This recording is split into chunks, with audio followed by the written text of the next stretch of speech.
Thierry, bonjour. Bonjour. Alors, excuse-moi pour ma voix outre-tomba, là. Mais ça C'est tombe pas bien. grave, mon colonel.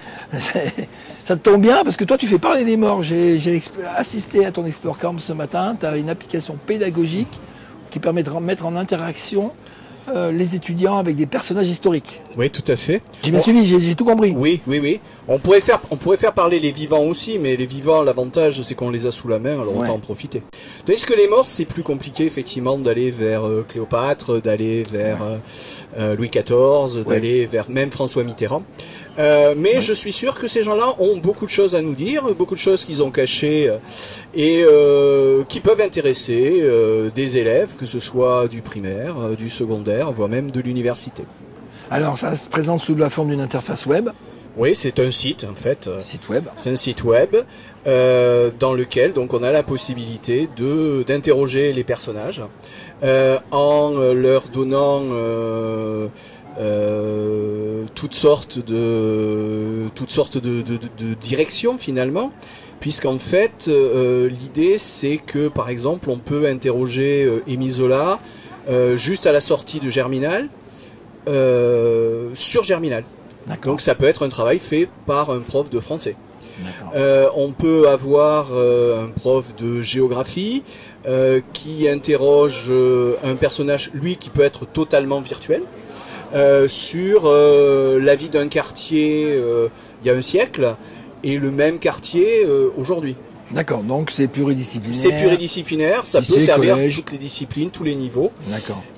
L'idée, par rapport donc à ce qui est la thématique générale de Ludovia cette année, c'est que ça peut s'enrichir finalement par les pratiques des uns et des autres. Lorsqu'on crée un dialogue, puisque l'objectif c'est en fait de le faire créer par les élèves, les différents groupes qui travaillent sur des personnages différents peuvent ensuite enrichir le travail des autres en leur disant ben voilà, t'as pas pensé à ça, t'as pas pensé à ça, t'as pas pensé à ça. On peut imaginer de faire la même chose au niveau d'un établissement avec différentes classes. On peut imaginer aujourd'hui via un compte Twitter par exemple d'avoir des classes qui travaillent ensemble et qui s'évaluent mutuellement sur qu'est-ce qui manque, ce à quoi vous n'avez pas pensé, ce qui serait bien, l'illustration qui serait peut-être utile dans une réponse à une question et que vous n'avez pas pensé, genre il y a une question sur, je pense à un exemple ce matin, sur Erasme ou Ebal. Bon, ben, il est évident que pour beaucoup d'élèves, Bâle, ça ne va pas dire grand-chose, donc il faut qu'il y ait une carte. Alors donc, si on n'a pas pensé à mettre une carte, on peut suggérer d'en ajouter une. D'accord. Physiquement, pour ceux qui ne connaissent pas la solution, c'est à quoi? C'est un chatbot, on parle, on écrit les questions? Pour l'interface, la solution technique? La solution technique du site web, c'est un site web, c'est du HTML et c'est du JavaScript. C'est quelque chose qui peut tourner partout, sans connaissance technique particulière, sans additionner un plugin ou quoi que ce soit. Et même si on a une vieille configuration... C'est toi qui l'as fait, tu es auteur de A à Z. Si on a une configuration pourrie dans un collège du fin fond de, je sais pas, l'Ariège au hasard, ça tourne. Ça tourne. Ça tourne. Ça tourne. Ça tourne. Ça tourne. Je suis prof, je regarde la vidéo, je veux en savoir plus. T'as un mail, t'as un contact, t'as un Twitter, t'as un site web. Le plus simple, c'est d'aller sur HG Matisse. Tout attaché, H pour histoire, G pour géo, et Matisse comme le peintre, bien connu. Donc HG Matisse tout attaché, et le camarade moteur de recherche se trouve. Et donc sur cette page d'accueil, il y a un espace qui est dédié au projet des dialogues virtuels. Et donc là, on peut trouver des exemples, on peut trouver les didacticiels, on peut trouver tout ce qui permet de se lancer soi-même éventuellement, ou de proposer une coopération sur ces dialogues virtuels. Et toi, tu utilises ça avec tes élèves depuis combien de temps? Historiquement, le premier a été créé en 2010 à toute vitesse pour un atelier TIS au rendez-vous de l'histoire.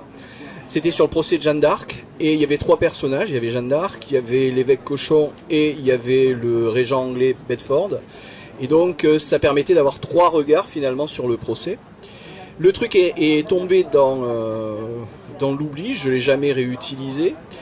Et c'est revenu dans un projet de mon lycée, qui était un projet rêve. Et j'ai imaginé que ça pouvait être possibilité de rêve de discuter avec des personnages du passé qui eux-mêmes avaient eu un rêve. Exemple Marilyn Monroe ou Neil Armstrong pour des personnages du 20e, ou Jeanne d'Arc que je reprenais, qui rêvait, comme tout le monde le sait, de bouter les Anglais hors de France. Donc c'est là que je me suis rendu compte qu'il y avait en fait une possibilité. C'est là que j'ai vraiment développé le programme. J'ai commencé à l'utiliser vraiment à ce moment-là avec mes élèves. Et donc aujourd'hui, je l'utilise aussi bien en seconde, en première et même en terminale. Parce que ça permet aux élèves de replonger dans les bases, dans certains cas, de choses qu'ils sont censés savoir selon l'institution, mais qu'ils ont très largement oubliées selon eux-mêmes. Voilà, donc en seconde, en première, en terminale. En terminale, c'est juste utilisation de dialogues qui existent déjà. En seconde et en première, ils en utilisent, mais surtout ils en créent. Création de dialogue. Bon, très bien. On a fait le tour ? On a fait le tour. On a fait le tour. Allez voir sur le site qu'on a donné tout à l'heure. Eh bien, merci, à la prochaine. Merci.